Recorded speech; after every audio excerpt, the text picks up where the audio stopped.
All right, y'all. So we're going to get into it. My journey has been one of edifying people, particularly women. And I grew up in an environment where like women had to support women or we didn't make it. So obviously not growing up with a father around, I'm like, I'm seeing that women have to promote women, elevate us, make us feel worthy, make us feel capable so that we can get to the next level. And I had that around me. So I knew what it was like to elevate or let someone stand on my shoulders and not feel like I was being pushed down versus what I was called to be within that season.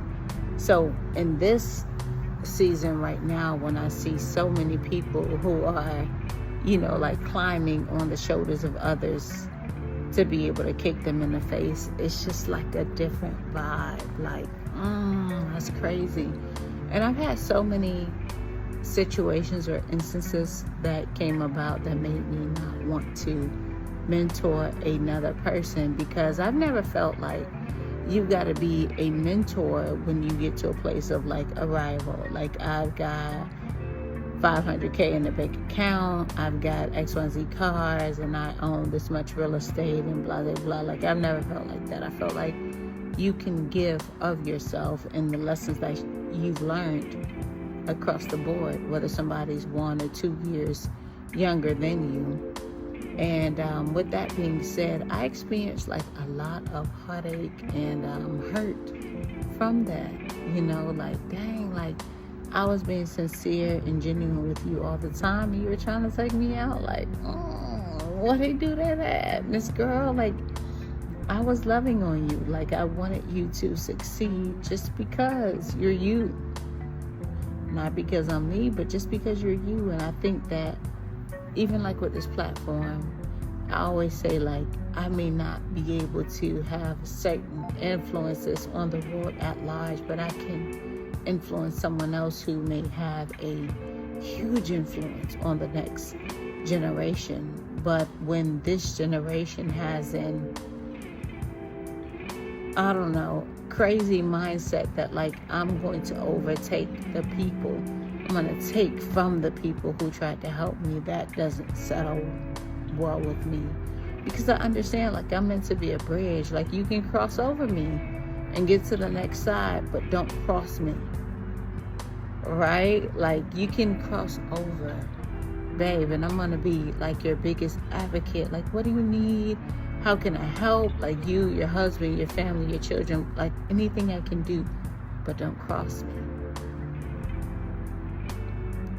And I think a lot of people in this day and age, they don't realize what that crossing looks like. Like, when you think you're so high and mighty that you can do people grimy, and it's like it doesn't matter. No, like, each place that you cross is a bridge, and you don't want to have to burn every bridge. Some bridges are meant to be burned, like burn that hole up, like straight up. Like, you don't need to be there. But at the end of the day, some people are really good people, and you don't have to do that with them. And even for my bridges, I always like pray God's blessings and anointing upon them, because some people allowed me to walk through, because in the places that they had to crawl, I walked. And the places that I walk, somebody else in the next generation can fly.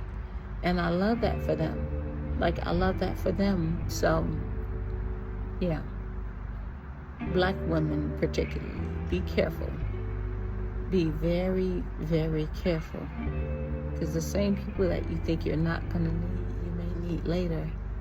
You don't want to make people, whether they are above you or inferior to you in that season, make them feel like they're invaluable.